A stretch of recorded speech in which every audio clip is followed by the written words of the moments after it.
Good morning and welcome everyone. Thank you for joining our third session in the Cheshire West and Chester Social Value series. If you've not joined one of these sessions before, my name is Gillian Askew. I'm one of three co-founding directors of a social enterprise called Go for Growth. And we are dedicated to helping providers in the marketplace who want to find and secure opportunities in the public sector. Unsurprisingly, we're often supporting smaller, micro, sole trader type, medium-sized businesses, SMEs, or voluntary sector organisations. But Go for Growth will and does support any organisation that wants some help in the public sector. Just a little bit of housekeeping before we get started today. So we are on Zoom, so the chat and the Q&A functionality is enabled. So please feel free to use both. If you'd like to introduce yourself, you can. Obviously, there's no mandate, but if you would like to say hi, please feel free to do so. Equally, if you've got any questions, you can pop it in the chat or the Q&A as we go. I've carved out a little bit of time at the end for questions, so whichever works is fine. And we are recording the session today, so a copy of both the slide deck and the recording will be sent out to everybody who registered for this morning's session. So please feel free to take notes as you wish, but everything that you see and hear will come over to you, usually within about 48 hours of the end of the session. So if not today, probably tomorrow it will come out. And also, I must make an apology. I am down with a cold at the moment. My throat is holding up quite well at the minute, but please forgive me if I do start to croak a little bit as we go. So over the last two webinars, what we've been trying to do is build a real solid foundation in terms of knowledge around social value, what it is. So in session one, we explored what social value is. Hopefully those people that attended realised that their organisation is probably already creating positive social value in lots of different ways. And then in the last session, we looked at how to write about social value and how it appears within public sector tenders. And today we're taking that next step before we think about contract delivery in our last webinar. We're going to look at things from the other side of the table. So today, rather than thinking like a supplier for this session, we're probably going to try and think like an evaluator would. And that's really because understanding how responses are scored can often completely change the way that you approach writing your bid responses. Excuse me. And as someone who spent many years evaluating tenders and moderating evaluation panels, I can honestly say some responses miss out on marks, not because the organisation isn't capable, but because it's been really difficult for the evaluator to understand what the offering is and to build the confidence that that provider can deliver the specification and the contract that is being let by the contracting authority. And so today is all about helping you to get into that mindset and into that context a little bit more. So today's session was designed to be deliberately practical. So we're going to explore how buyers score social value responses, what evaluators are looking for, some scoring frameworks that they might use. And we've got a worked example of evaluating a response, and we'll look at some of the improvements that could move a response from average to better. And this isn't about trying to second guess buyers or evaluators, but it is about understanding how that evaluation process works so that you can make it easier for evaluators to recognise the strengths of your organisation in your response. One thing I'd encourage you to think about throughout today's session and beyond is this. Evaluators can only score what's written down. They can't assume, they can't infer, they can't award marks for things that they think you probably meant.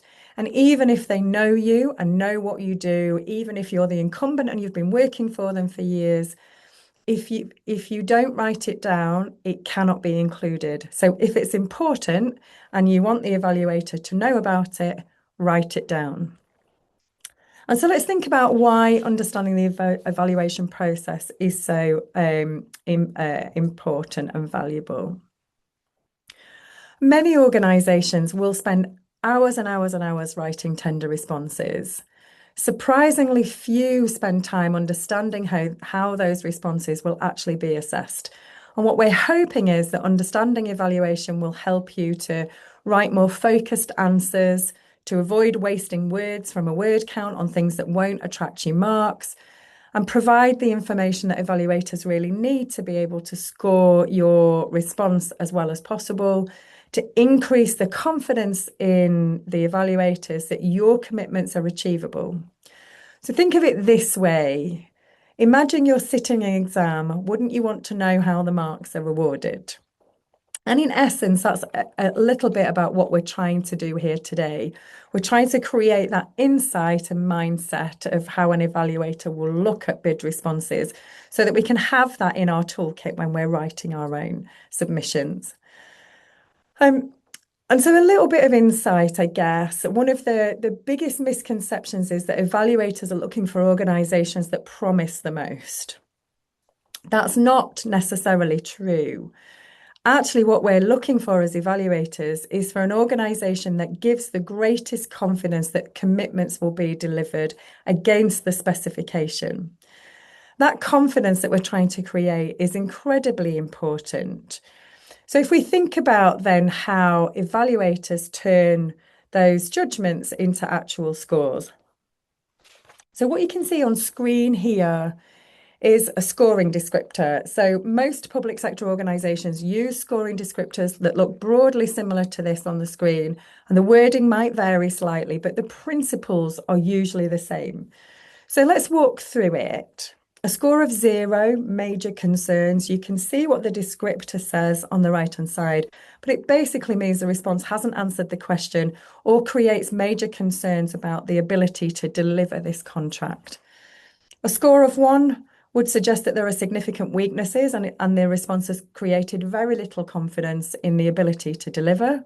A score of 2 shows some understanding, but there are still notable gaps or risks. A score of 3 would be a general competent response. It answers the question, gives reasonable confidence, etc., etc. A score of 4 is demonstrating a strong understanding, good evidence, and a well thought through delivery. And a score of 5 is exceptional. It's comprehensive, it's relevant, it's evidence-based, and it gives the evaluator a very high level of confidence that this organisation can deliver the specification to the contract in the way that the authority is looking for. But notice something important that the descriptors didn't say and I didn't say.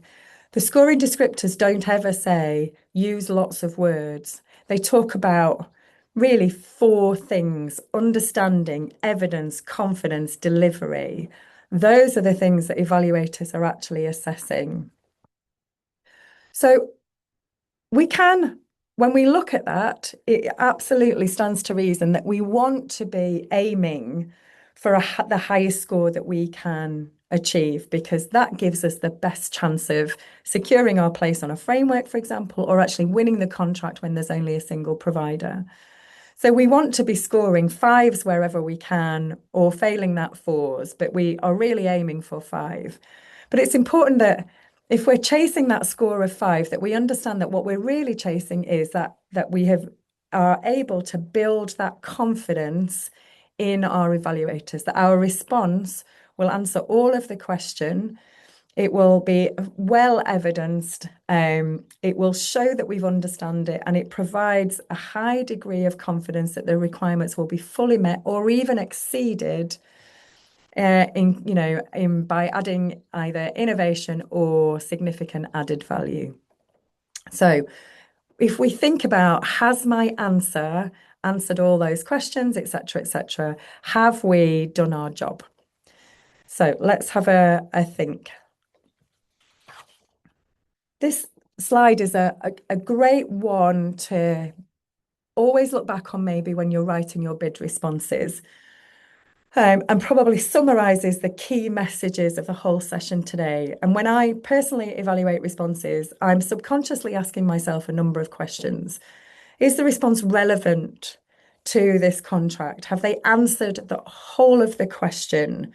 Or actually, are they answering a question they'd rather answer? Can I see clearly that they understand the requirement? And have they clearly linked their response back to the specification? And can I actually see the pathway to that provider delivering what they're committing to? Where's the evidence for that? How will success be measured? If I can answer yes to those questions, then I'm probably already moving towards the higher scoring descriptors. And the thing to note is that evaluators aren't looking for reasons to mark suppliers down. They're looking for reasons to award marks. And so our job as bidders is to make that as easy and as clear as possible for evaluators. So let's see what the process actually looks like. Normally, if we had a larger group, I'd be asking everyone individually to score this response themselves. But because we're a smaller group today, I'm going to approach this slightly differently. So I'm going to walk you through exactly how I would approach this as an evaluator. And as we go through that, I'd encourage you to think, would I have reached the same conclusion? By the end, what I'm hoping is that you'll start recognizing the kinds of things that evaluators notice almost instinctively, but are absolutely looking for. So let's begin with the question itself. So the question is, in this exercise, explain how your organisation will create measurable social, economic and environmental benefits through the delivery of this contract. Your response should demonstrate understanding of community needs, clear and deliverable commitments, and how impact will be evidenced. There is a word limit of 500 words. The first thing that any evaluator will always do is to read the question carefully. Not the supplier's response first, but the question carefully. That's because the question already tells us what good looks like. So here the authority is asking for measurable social, economic and environmental benefits. And in those bullet points, it's also telling us that we want to see understanding, commitments and evidence. Those become the things that we're looking for out of the response. So I'm already thinking, I need those things to be addressed. And if I went, when we teach on our bid skills workshop, we teach about the verb elements of a question. So in this question, explain how your organisation will create measurable social, economic and environmental benefits. So how will you do that? So that's first verb. Second doing word, if you like, or verb, understanding of community needs, clear and deliverable commitments, and how impact will be evidenced. So we're looking for 4 distinct parts of this question.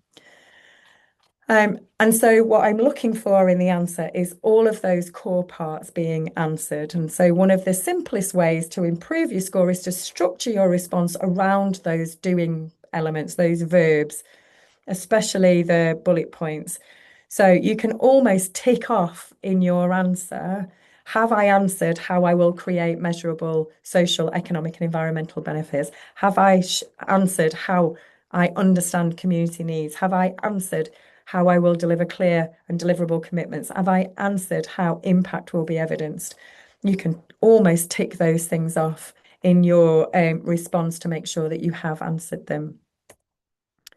But if we look then at the specification, because what we want to do is always be looking back at the specification, bearing in mind that when we are the quality questions in a bid are effectively testing the bidder's ability to deliver that specification.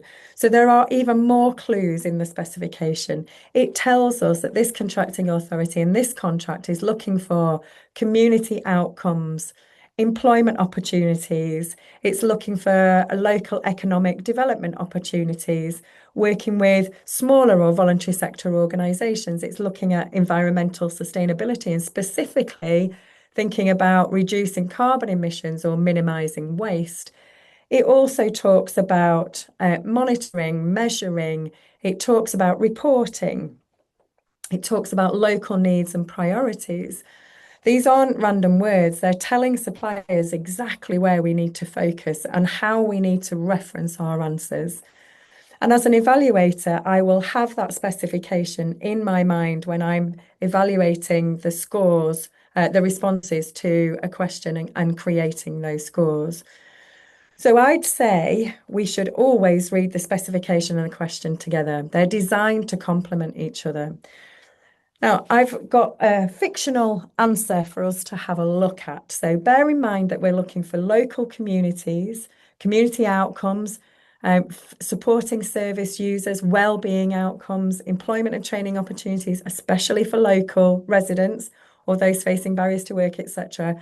So if we keep those themes in our mind as we look through our fictitious example response, bearing in mind that we've got the scores down the right-hand side. So I'll read it out. Our organisation is committed to delivering social value and creating positive outcomes for the communities we serve. We understand the importance of supporting local people, and we will work closely with community partners to ensure that our services are responsive to local needs. We aim to provide opportunities for employment and will engage with local organisations to deliver meaningful benefits. We are also committed to protecting the environment and will take steps to reduce our impact where possible. This may include encouraging sustainable practices within our organisation and supporting environmental initiatives. And we will monitor our activities and ensure that we are delivering value to the community throughout the contract. At first glance, we might think it sounds perfectly reasonable. The organisation is clearly positive. They're using the word commitment in there. They clearly want to help. Is there anything obviously wrong? But if we put our evaluator hat on, we would be asking, where's the measurable commitments? Where are the numbers? Where are the timescales? Where are the local partners? How will you monitor? Where's the evidence of this? How are you showing the evaluator not just what, but how and how much? Where is that evidentiary pathway? So this is a response that says a lot without actually saying very much at all. And if I were evaluating this, I would be thinking, actually, this organisation might be capable, but they haven't shown me enough for me to have confidence that they can deliver this. So I might be thinking that there is some minor concerns potentially acceptable with issues or even maybe unsatisfactory, because although there's some words on there, I can't see how they will do it. And if we flip back, what we really want to see is that local service users, employment, training opportunities, local economy, environmental sustainability. And if we reference that back with the question, how will we deliver that? Well, we want to be talking about how we understand community needs, our clear and deliverable commitments, and how impact will be evidenced. So we want to be talking about how we will minimise waste, how we will reduce carbon. Do we have a carbon reduction plan?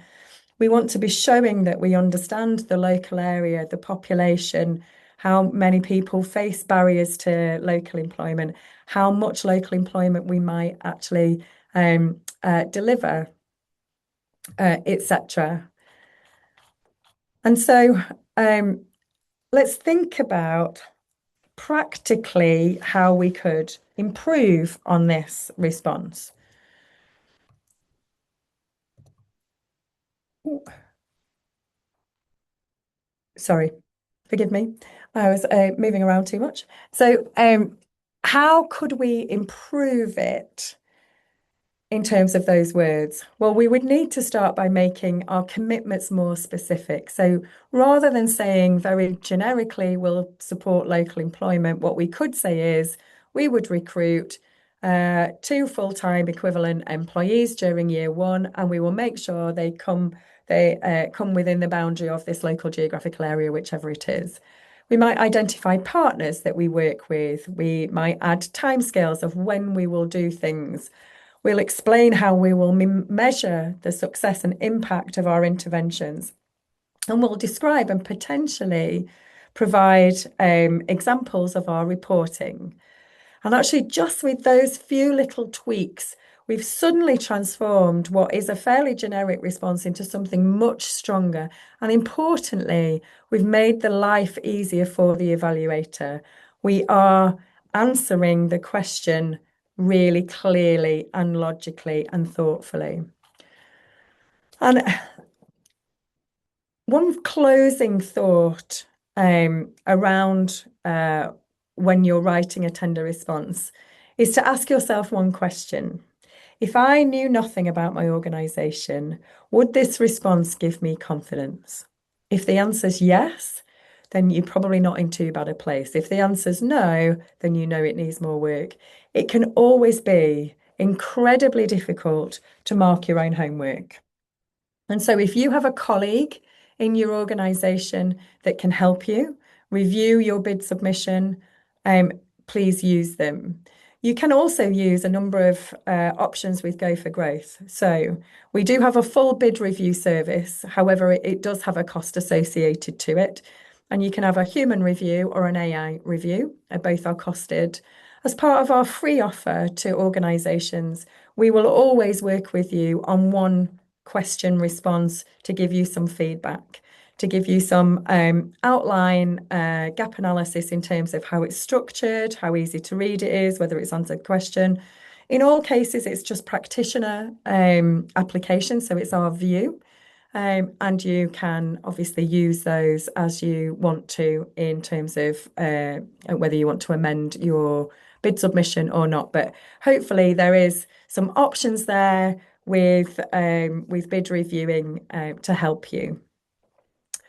What we do know, however, and I'll just finish up in a second, what we do know, however, is that this can often feel really challenging for organisations. It can often feel like a really lonely place, actually. So Go for Growth is here to help. And with the exception of bid writing and full bid reviews, all of our support is offered free at point of use. So please do feel free to get in touch with Go for Growth. You can email us at support@goforgrowth.co.uk. That's probably the best email address to use. We also have a bookable calendar, so you can book a 30-minute Teams session with us. So actually, if you wanted to send a bid response question through to us and then book a Teams session, we can give you feedback one-to-one as opposed to just in writing. We can talk you through both. We can do either. We have lots of events. So we're just coming up to our summer recess now. So we've got one more event in the Cheshire West and Chester series next week. And then we'll take a hiatus and there'll be more events from September onwards. There is also for Cheshire West and Chester a social value free online course that you can use. It's self-paced online study. You are able to request a certificate of completion at the end. And you can also, we have something called the Public Sector Supply Ready Health Check, which again is free. It takes about 10-15 minutes to do. And if you are new to public sector, or if you just want to test how ready you are, if you've got all the tools in your toolkit, if you're ready to take part in bids, or if you need some more support, you can take the health check and it will give you some guidance in terms of how you might prepare for bids and tenders in the public sector. So please feel free to use all of those functionalities.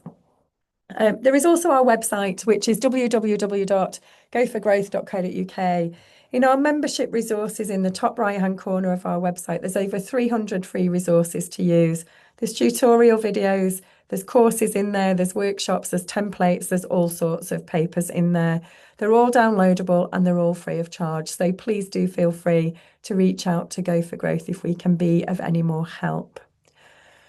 And so just a short session today to hopefully give you an insight into how evaluators approach an evaluation and how we as bidders can be really helpful to evaluators to help them see the ability of our organisations as we put forward our bid submissions. I will just skip on to the next slide. So that's it. I'll stop sharing my screen just now. And I'll see if there are any questions. There's nothing in the chat that I can see and nothing in the Q&A as yet. If you do have any questions at any point, please do feel free to get in touch. It's absolutely fine. Our door is always open. The virtual kettle is always on. So please feel free to give us a shout if we can be of any more help. In the meantime, what we'll do is we'll get the slides and a copy of the recording out to everybody, hopefully by close of business tomorrow. And the only last thing for me to say is thank you so much for taking time out of what I know will be really busy days. I hope the session has been useful this morning. Have a good rest of your Thursday, and hopefully we'll see you on a session sometime soon. Thanks all.